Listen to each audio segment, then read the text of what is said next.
While millions of people are screaming at their TVs, painting their faces, and emotionally destroyed because 11 strangers lost a game, there's a massive group of people who just don't care. And according to neuroscience, their brains might actually be wired differently. Stay with me, because what I'm about to tell you will completely change how you see the sports-obsessed people in your life. Here's the thing nobody talks about. Not caring about sports doesn't make you boring. It doesn't mean you lack passion, and it definitely doesn't mean something's wrong with you. But there is something fascinating happening in your brain that's completely different from the 60% of Americans who follow sports religiously. Let's start with the obvious question.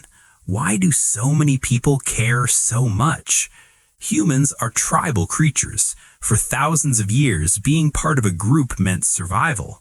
Your tribe protected you from predators, helped you hunt, kept you alive. And sports, they're basically modern tribes with better merchandise. When someone watches their team, their brain releases oxytocin, the bonding hormone, the same chemical that makes you love your family. Wild, right? Their brain literally tricks them into thinking these millionaire athletes are part of their clan. But here's where it gets interesting. People who don't obsess over sports often have what psychologists call lower tribal instincts. Their identity isn't as strongly tied to being part of a group. They're more individualistic. They're more likely to say, I don't need to belong to something bigger to feel complete. And there's actual research on this. A 2019 study found that people with low sports interest showed way less us versus them thinking. Translation, they don't automatically hate the other team just because they're not on their side. But wait, it gets weirder. Because what happens in the brain of a sports fanatic during a game is legitimately concerning. You know that feeling when you're about to open a present? That anticipation? That's dopamine firing in your brain. Sports fans get that same hit during games. Every play, every possession, constant microdoses of anticipation and reward. It's literally addictive. Studies using fMRI scans show that watching your team activates the same reward centers as gambling and other highly compelling activities. And here's the kicker. The uncertainty is what makes it so powerful. You don't know if your team will win. That unpredictability keeps the dopamine flowing.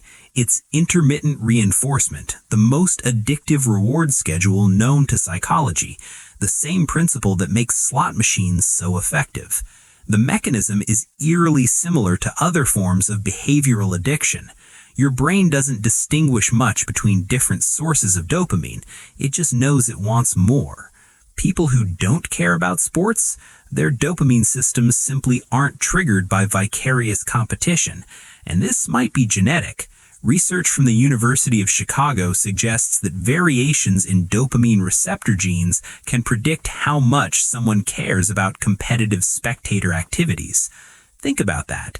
Your complete indifference to whether the Lakers win or lose might literally be in your DNA. But there's another layer. Sports fans experience something called burgeoning, basking in reflected glory. When their team wins, they say, we won. When their team loses, they lost. Notice the pronoun switch? People who don't obsess over sports are less likely to engage in this psychological distancing. They're more consistent in their self-concept. They don't need external victories to feel successful. Their self-esteem is more stable, less dependent on things completely outside their control. Now, before the comment section explodes, I'm not saying one way is better than the other, but I am saying there are legitimate psychological differences, and understanding them is fascinating. Here's something that sounds contradictory. Sports fans often score higher on certain empathy measures. They practice caring deeply about other people's struggles, even if those people are strangers wearing their team's jersey. So why don't non-sports people feel that same empathy for athletes? It's about empathy allocation. Everyone has a limited capacity for caring deeply about things. Sports non-fans often direct that empathy toward different places: social causes, personal relationships, creative projects, intellectual challenges. A 2021 study found that people with low sports interest scored way higher in openness to experience and love of art and beauty. They're getting their emotional highs from art, music, nature, ideas. Their brains are seeking the same reward, meaning, connection, transcendence. They're just finding it somewhere else. And let's be honest about something else. For some people, not caring about sports is actually a defense mechanism. Maybe they were bullied in gym class. Maybe they felt excluded by sports culture. Maybe they're pushing back against the aggressive competitiveness often tied to sports fandom. Maybe they just never understood why grown adults scream at televisions over a ball. Your indifference might have a backstory, or maybe you just find it boring. Both are valid. But here's the part that explains so much about why sports fans and non-sports fans sometimes can't understand each other. It comes down to how you experience meaning. Sports fans find meaning in narrative, the underdog story, the comeback, the dynasty, the rivalry. It's compelling because it's unpredictable, real-life drama with genuine stakes. People who don't care about sports often find that randomness meaningless. They think, why would I emotionally invest in an outcome I can't control, performed by people I don't know in a game that doesn't affect my actual life? They're not wrong, but neither are sports fans. It's just two different approaches to the human need for story and meaning. One group finds epic narrative in a championship run. The other finds it in a novel, a relationship, a creative project, a scientific discovery. Here's what researchers call parasocial investment versus direct engagement.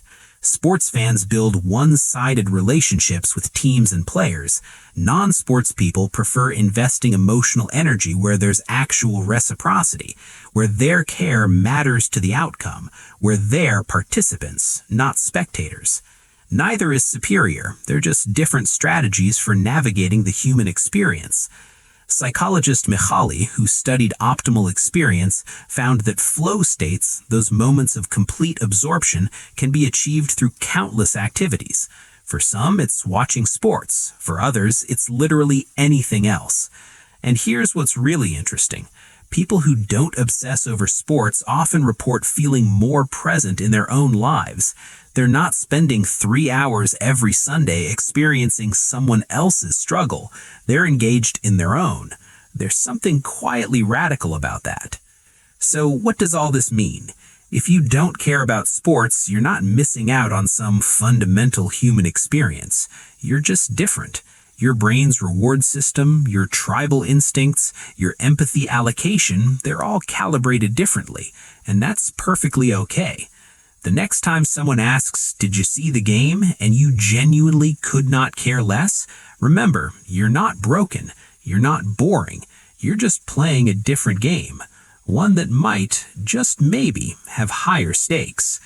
If this resonated with you, you're probably going to love why quiet people are actually processing information completely differently than everyone else, and why that might be your biggest advantage.